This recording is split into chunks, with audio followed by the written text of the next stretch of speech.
Stranger Things es una serie que roza el terror, aunque yo personalmente no la llamaría una serie de terror como tal, pues son muchas las temáticas que maneja y el terror no es tan explícito o constante.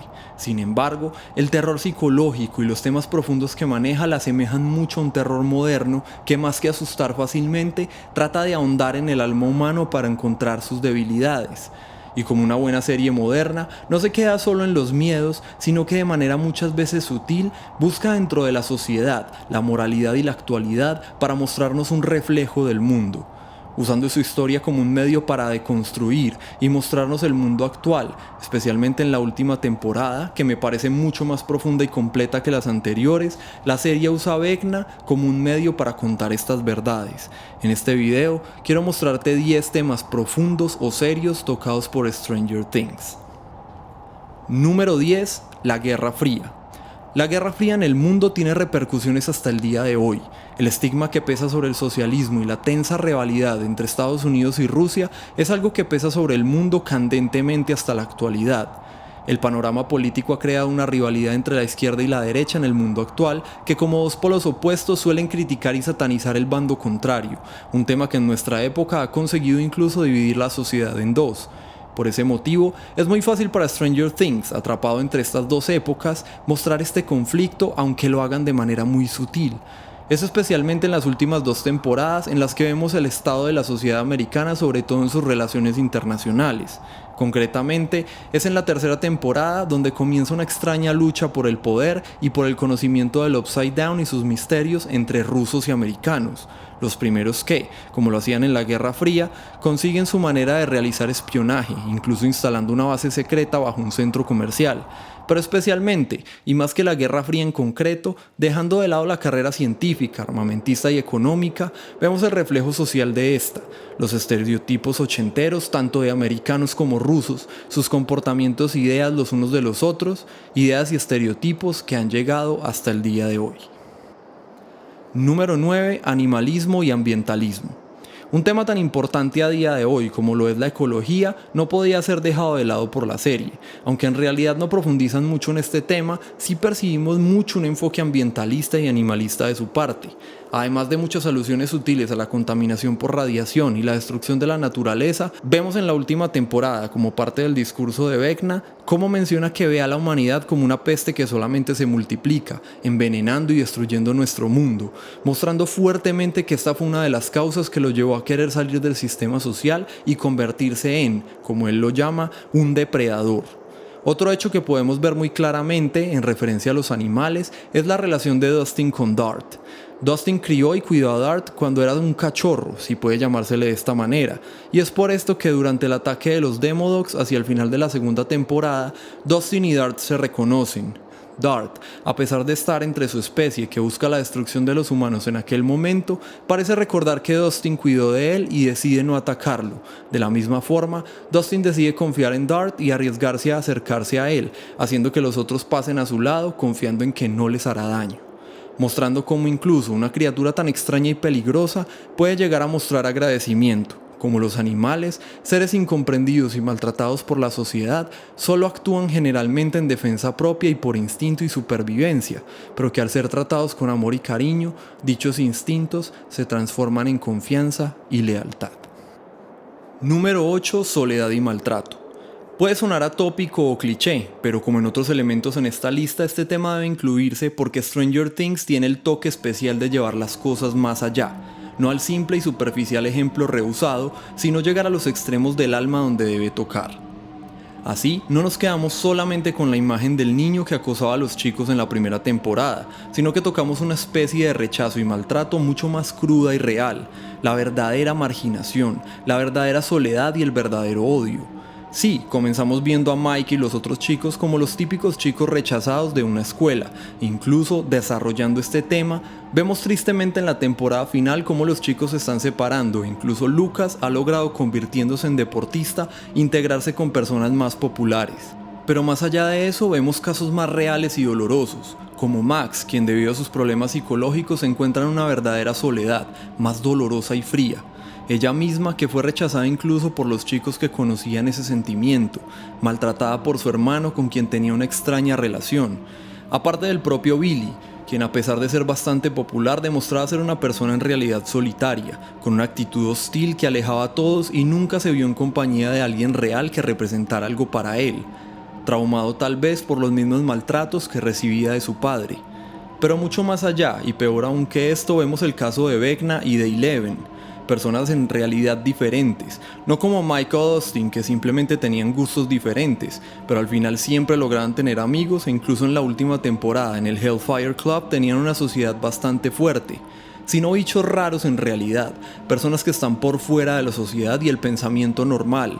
Es Henry quien le dice a Eleven que sabe lo que es estar solo como ella, solo en realidad, ser una persona que en verdad no encaja, que piensa y sabe que está alejado de la humanidad, y en ese momento ella lo sabe pues lo ha vivido en carne propia.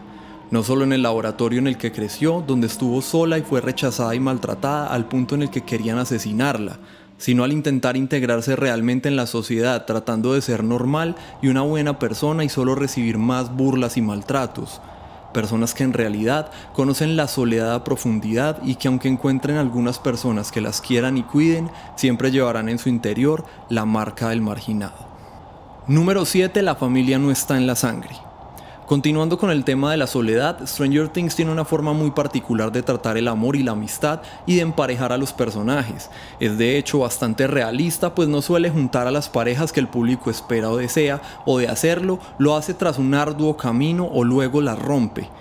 Lo mismo sucede con la amistad, que para la serie no es tan irrompible o no perdura en el tiempo como hemos visto en la última temporada, en la cual los personajes son muy distantes unos de otros. Esto permite mucho realismo y dinámica entre los personajes que suelen agruparse de maneras muy inesperadas.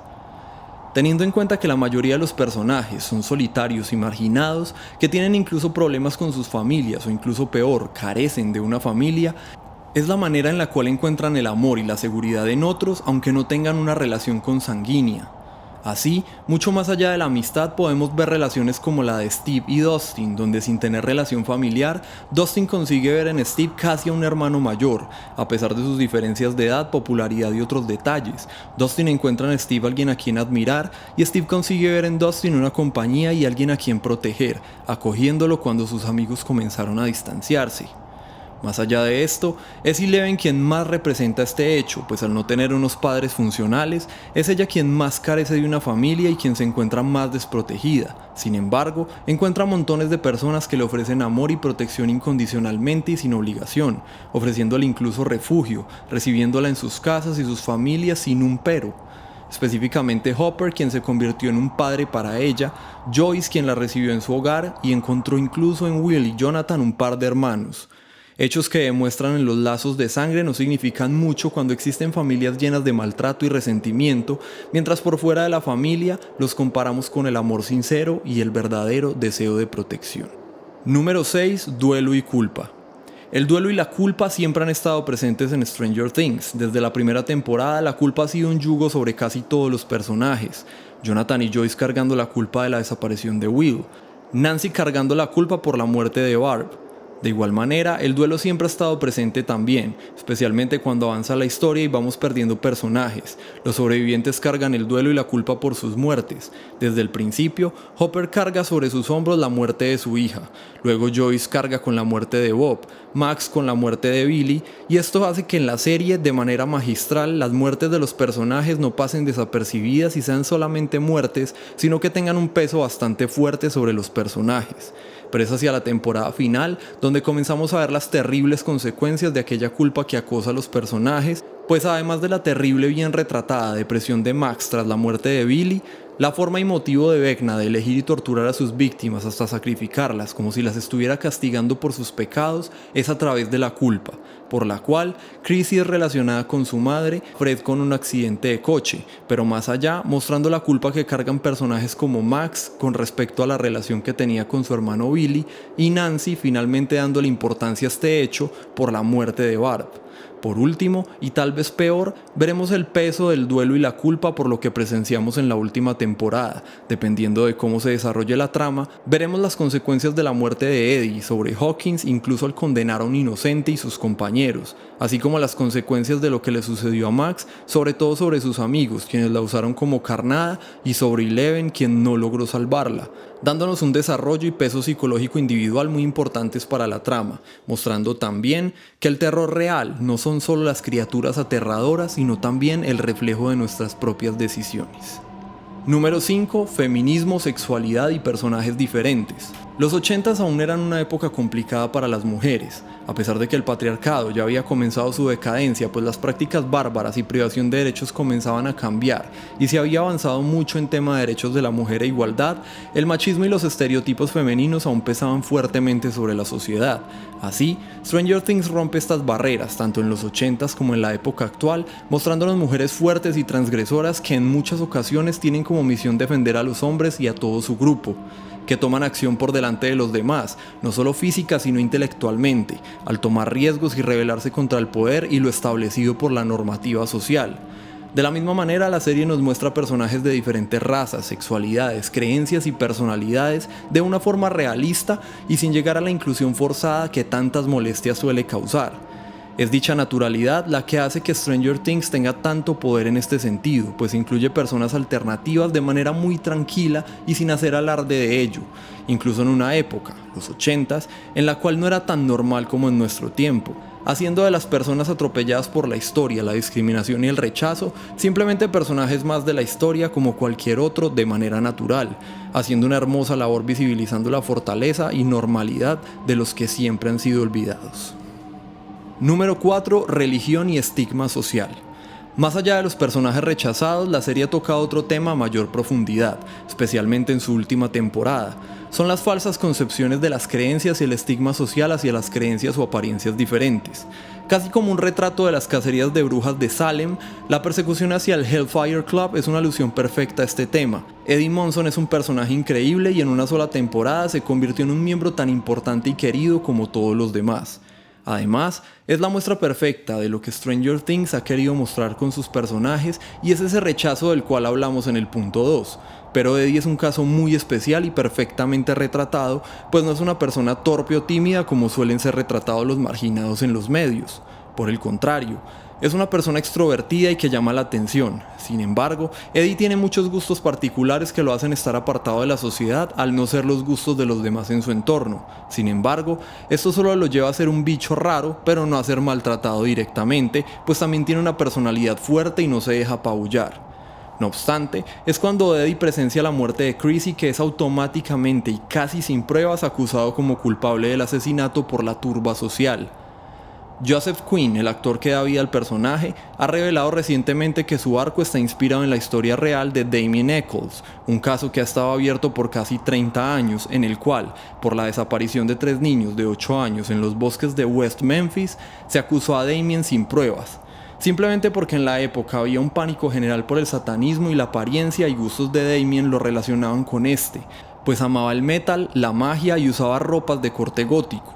A pesar de que se demostró que las declaraciones de testigos eran falsas y presentaban incongruencias, y que las coartadas de Damien eran reales, el juicio se llevó a cabo como asesinato ritual de un culto satánico.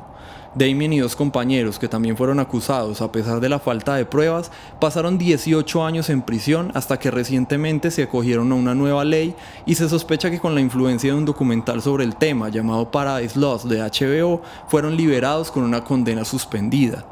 Es de esta misma manera que las personas de Hawkins acusan a Eddie Munson inmediatamente, quien aunque tuvo la mala suerte de que Chrissy muriera en su hogar, no había ninguna prueba para acusarlo directamente. Además, y peor aún, es cuando la turba social se reúne que acusan a todo el Hellfire Club como si se tratara de un culto satánico, cuando no es más que un simple club de juegos inocente.